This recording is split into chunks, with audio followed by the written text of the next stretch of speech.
Hello दोस्तों, welcome to the episode number 7 of our business financial planning series. हमने last episode में ये देखा था कि अपने बिजनेस की प्रॉफिटेबिलिटी कैसे कैलकुलेट करते हैं। हमने ये भी देखा था कि फेस क्रीम का बिजनेस प्रॉफिटेबल है उस क्वार्टर के लिए जो हमने कैलकुलेट किया था, और डिजिटल मार्केटिंग एजेंसी का बिजनेस लॉस में है। पर आपको क्या लगता है कि अगर एक बिजनेस प्रॉफिटेबल है और दूसरा बिजनेस लॉस में है, क्या इसका मतलब यही है कि जो प्रॉफिटेबल बिजनेस है उसके पास बैंक में कैश होगा अपने सारे एक्सपेंसेस पे करने के लिए, या फिर जो बिजनेस लॉस में है उसके पास कैश नहीं होगा बिजनेस के एक्सपेंसेस पे करने के लिए? ये एक पूरा कंप्लीट पिक्चर नहीं होता। यहाँ पे आता है हमारे बिजनेस के फाइनेंशियल जीपीएस का सबसे इम्पॉर्टेंट मीटर, वो है कैश फ्लो प्लानिंग। क्योंकि बहुत इम्पॉर्टेंट पॉइंट है कि sales is vanity, profit is sanity, but cash is reality. हमने वीडियो नंबर 1 में देखा था कि पैशन से ज़्यादा जल्दी कैश खत्म हो जाता है। तो यही मेक श्योर करने के लिए कि हमारी सफिशिएंट कैश फ्लो की प्लानिंग है, एक कैश फ्लो के सारे एलिमेंट्स को समझना और उसको प्रॉपरली अंडरस्टैंड करना बहुत बहुत इम्पॉर्टेंट है। तो हम इस वीडियो में स्टेप बाय स्टेप अपने बिजनेस की कैश फ्लो प्लानिंग को सीखेंगे, समझेंगे कि cash flow from operating activities क्या होता है, cash flow from financing activities क्या होता है, और cash flow from investing activities क्या होता है। Face cream and digital marketing agencies के साथ, नंबर्स के साथ, प्रॉपर फॉर्मूलाज एंड एग्जाम्पल के साथ। तो मेरे साथ बने रहिए। तो सबसे पहले मैं आपको कॉन्सेप्ट बताती हूँ कि व्हाट इज़ कैश फ्लो, और कैश फ्लो और प्रॉफिट में क्या डिफरेंस होता है। कैश फ्लो हमें क्या शो कर रहा है कि एक्चुअल में बैंक में एक पीरियड, चाहे हमने वो मंथ लिया है, क्वार्टर लिया है, या साल लिया है, या ईयर लिया है, उस पीरियड में कितना कैश इनफ्लो आया फ्रॉम, और कितना हमने कैश आउटफ्लो किया, मतलब हम लोगों ने पे किया, ये चीज़ कैलकुलेट करता है। प्रॉफिट कैलकुलेट करता है कि कितना हमारा इनकम हुआ, मतलब रेवेन्यू, और कितनी हमारी कॉस्ट हुई, जो हमारा revenue minus cost is equal to profit. पर मान लीजिए आपने 1 लाख रुपए की सेल करी है, बट वो सारी सेल कैसे करी है? उधार पे। तो आपके प्रॉफिट एंड लॉस में तो वो इनकम शो करेगी, राइट? बट आपको उसका पैसा बिल्कुल भी नहीं आया बैंक में, तो बैंक में आपका कैश इनफ्लो क्या हुआ? 0, करेक्ट? सो इसीलिए प्रॉफिट एंड लॉस में जो प्रॉफिट शो होता है और जो कैश फ्लो में जो कैश फ्लो स्टेटमेंट, मतलब बैंक में जो रियल कैश आता है, उसमें डिफरेंस होता है। सबसे इसलिए बहुत इंपॉर्टेंट है कैश फ्लो की अंडरस्टैंडिंग। अब हम समझते हैं कैश फ्लो को डिटेल में। कैश फ्लो के 3 पार्ट्स हैं। First is cash flow from operating activities. ये सबसे इम्पॉर्टेंट कैश फ्लो है। इसका मतलब क्या है? जो भी कंपनी ऑपरेटिंग, अपने ऑपरेशंस में बिजनेस जो उसका रेगुलर है, क्या कौन सी प्रोडक्ट्स वो बेच रही है या सर्विसेज बेच रही है, उस बिजनेस से उसको कैश इनफ्लो कैश आउटफ्लो से ज़्यादा हो रहा है या नहीं हो रहा। तो cash flow from operating activity सबसे इंपॉर्टेंट पैरामीटर है जो एक बिजनेस की सक्सेस होने को दर्शाता है। इसमें मैं आपको एग्जांपल्स बताती हूँ। हम लोगों ने अपने प्रोडक्ट्स बेचे, सर्विसेज बेचे, तो कस्टमर से जो हमें कैश आएगा वो हमारा इनफ्लो है। उसके बाद हमने मटेरियल बाय किए, या फिर हम लोगों ने अपने एम्प्लॉयज़ को पे किया, या फिर हमने और सप्लायर्स को जो भी और बाकी एक्सपेंसेस के लिए पे किया, वो चीज़ हमारे कैश आउटफ्लो में काउंट होगी। तो cash inflow minus cash outflow from operations, from operating activities is equal to net cash flow from operation activities. Now अभी हम बात करते हैं second, which is cash flow from investing activities. Investing activities क्या होती है? एग्जांपल्स में बताती हूँ कि हम लोगों ने प्लांट एंड मशीनरी में इन्वेस्ट किया, हमने कुछ एसेट्स खरीदे तो कंपनी के लिए, तो वो हम लोगों ने, या फिर कोई कंपनी में एक्चुअल में इन्वेस्ट किया, like merger and acquisition case में, तो हम लोगों की या तो वो इनफ्लो हो सकते हैं, अगर हमने सेल्स ऑफ किया एसेट्स, हमारे पास कोई पुरानी बिल्डिंग्स बची, हमारे पास बिल्डिंग्स थी, हमने उसको सेल की, तो या तो वो इनफ्लो हो सकता है या आउटफ्लो हो सकता है। तो cash flow from investing activities जो ऑपरेशन से रिलेटेड नहीं है, बट हमने कोई चीज़ अपने एसेट्स को सेल किया है या बाय किया है, उसके कारण जो कैश फ्लो हो रहा है उसको बोलते हैं cash flow from investing activities. Now मैं थर्ड पार्ट बताती हूँ कैश फ्लो का, वो है cash flow from financing activities. अच्छा, उसमें क्या क्या आता है? उसके अंदर आता है हम लोगों ने अगर कहीं से लोन ले रहे हैं, राइट, तो बैंक से जो लोन इनफ्लो हुआ वो हुआ कैश इनफ्लो फ्रॉम फाइनेंसिंग, या फिर हमने उसकी इंस्टॉलमेंट पे की, उसका इंटरेस्ट पे किया, तो हो गया cash outflow from financing activities. और जो उसका डिफरेंस है वो हुआ net cash flow. From financing. See net cash flow from financing positive भी हो सकता है अगर आपने बहुत सारा लोन कंपनी से लिया हो, कोई भी बैंक से लिया हो, सिक्योर लोन लिए हो, अनसिक्योर लोन लिए हो।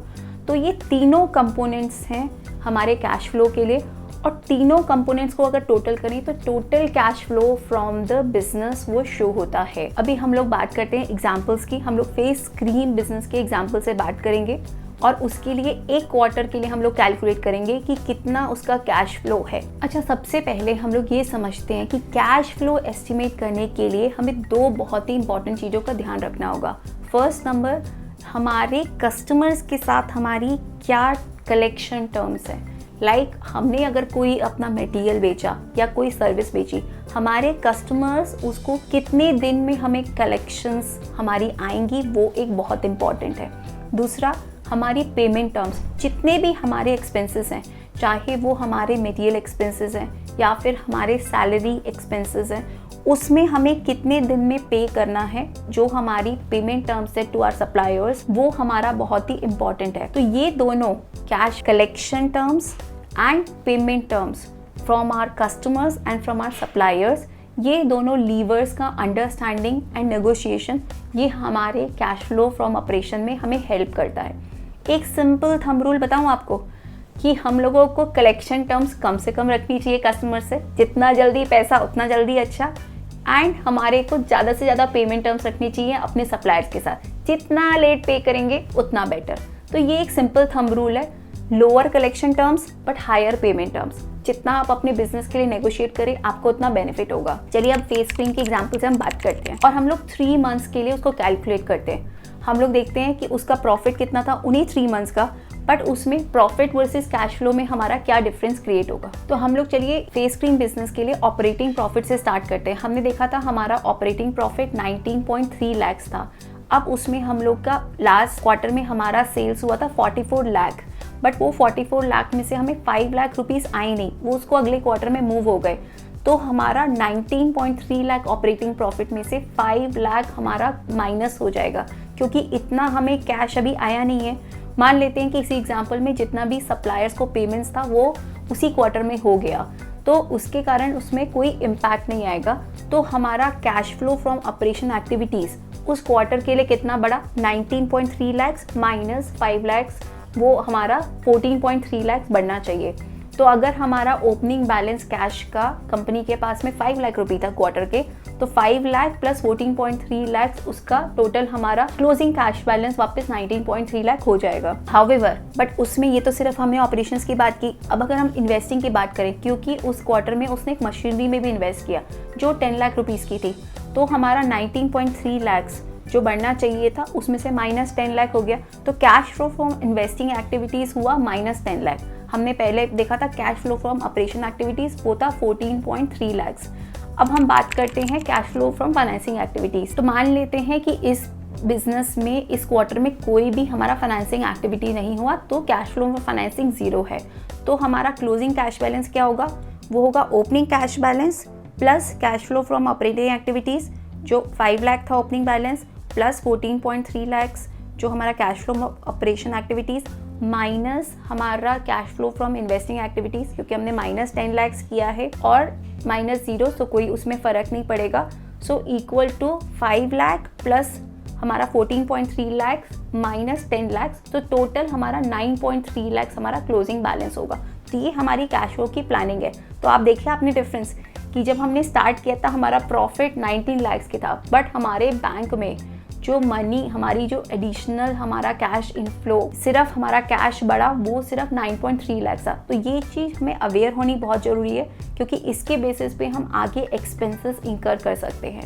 करेक्ट, ये वाला कैलकुलेशन मेथडोलॉजी आप अपने बिजनेस के लिए अप्लाई कर सकते हैं। चलिए हम same way digital marketing agencies का 3 मंथ्स का कैश फ्लो करते हैं। अगर आपको याद है कि हमने देखा था कि पिछले वीडियो में उसको नेट लॉस था, उसमें प्रॉफिट उसने नहीं कमाया और उसका माइनस 1.55 लाख का लॉस था। एज्यूम कर लेते हैं कि उस बिजनेस में ओपनिंग कैश बैलेंस 2 लाख का था। अभी हम देखते हैं कि और उसके अंदर बाकी inflow from operating activities, financing activities और इन्वेस्टिंग एक्टिविटीज़ कैसे मूव हुआ। चलिए मान लेते हैं कि उसका ऑपरेटिंग प्रॉफिट था माइनस 1.55 लाख, बट उसमें जो भी हमारा कस्टमर से कुछ एडवांस आया तो उसके कारण सिर्फ माइनस 1 लाख ही हुआ। और मान लेते हैं कि उसने net cash flow from investing activities, एक नया सॉफ्टवेयर खरीदा, एक डिजिटल मार्केटिंग कंपनी के लिए सॉफ्टवेयर एक एसेट हुआ, तो उसने -1 लाख उसमें इन्वेस्ट किया, बट उसने एक नया लोन लिया 2 लाख रुपए का, तो 2 लाख रुपए का उसका इनफ्लो हुआ cash flow from financing activity. तो cash flow from operating activity -1 lakh, cash flow from investing activity -1 lakh plus cash flow from financing activity which is additional 2 lakh, तो नेट जीरो। जहाँ उसने ओपनिंग बैलेंस 2 लाख से स्टार्ट किया था, अभी भी उस बिजनेस के बाद 2 लाख है क्योंकि उसने वो लोन ले लिया। तो इट डजंट मीन कि उसका लॉस है तो उसके बैंक में भी पैसा नहीं है, फाइनेंसिंग एक्टिविटी के थ्रू उसने अपने बैंक का बैलेंस बढ़ा लिया। तो इसीलिए बोथ P&L की प्लानिंग एंड कैश फ्लो की प्लानिंग हर बिजनेस के लिए बहुत इंपॉर्टेंट होती है और इससे आगे के डिसीजंस लेने में हमें हेल्प मिलेगी। हमारी क्या स्ट्रैटेजीज हम लगा सकते हैं कैश फ्लो प्लानिंग और कैश फ्लो को इम्प्रूव करने के लिए। जैसा मैंने पहले बोला था, क्या हम सप्लायर्स से हायर क्रेडिट टर्म्स डिमांड कर सकते हैं। अगर आप इंडिया में MSME हो तो आपको ऑलरेडी क्रेडिट टर्म्स के लिए आपको बेनिफिट मिलेगा, तो आपको जरूर उसे अवेल करना चाहिए। दूसरा, क्या हम कस्टमर्स से कलेक्शन टर्म्स कम के लिए बात कर सकते हैं, या फिर क्या हम लोग बैंक के वर्किंग कैपिटल फाइनेंसिंग ऑप्शंस का अवेल कर सकते हैं। तो ये डिफरेंट स्ट्रैटेजीज अप्लाई करके हम cash flow from operation activities को इम्प्रूव कर सकते हैं। तो फ्रेंड्स, आपने अभी देखा कि कैसे P&L हमें बिजनेस की प्रॉफिटेबिलिटी दिखाता है एंड कैश फ्लो हम लोगों को पूरे बिजनेस का दिखाता है कि रियल में बैंक में हमारा कितना कैश आया है या फिर कितना कैश हमने पे किया है। तो ये आपको ये कंप्लीट क्लैरिटी मिली है P&L की और कैश फ्लो की। आगे के वीडियोस में हम बात करेंगे कॉम्पिटिटिव एनालिसिस की, जो एक बिजनेस फाइनेंस प्लानिंग का एक इम्पॉर्टेंट स्टेप्स है। हमें ये जरूर पता होना चाहिए कि हमारे बाकी के जो कॉम्पिटिशन्स है उनकी क्या फाइनेंशियल स्ट्रैटेजीज हैं। तो इस वीडियो को आप अपने फ्रेंड्स के साथ, एंटरप्रेन्योर्स के साथ जरूर शेयर करिए। Pursuit of finance and leadership channel को सब्सक्राइब कीजिए, क्योंकि यहाँ पे आपको नो नॉनसेंस बिजनेस फाइनेंस की एडवाइस मिलेगी आपके बिजनेस को ग्रो करने के लिए। अगर आपके कोई कमेंट्स हैं तो आप कमेंट सेक्शन में उसको इनपुट करिए और अपने बिजनेस को पैशन के साथ ग्रो करिए, सही फाइनेंशियल प्लानिंग के साथ।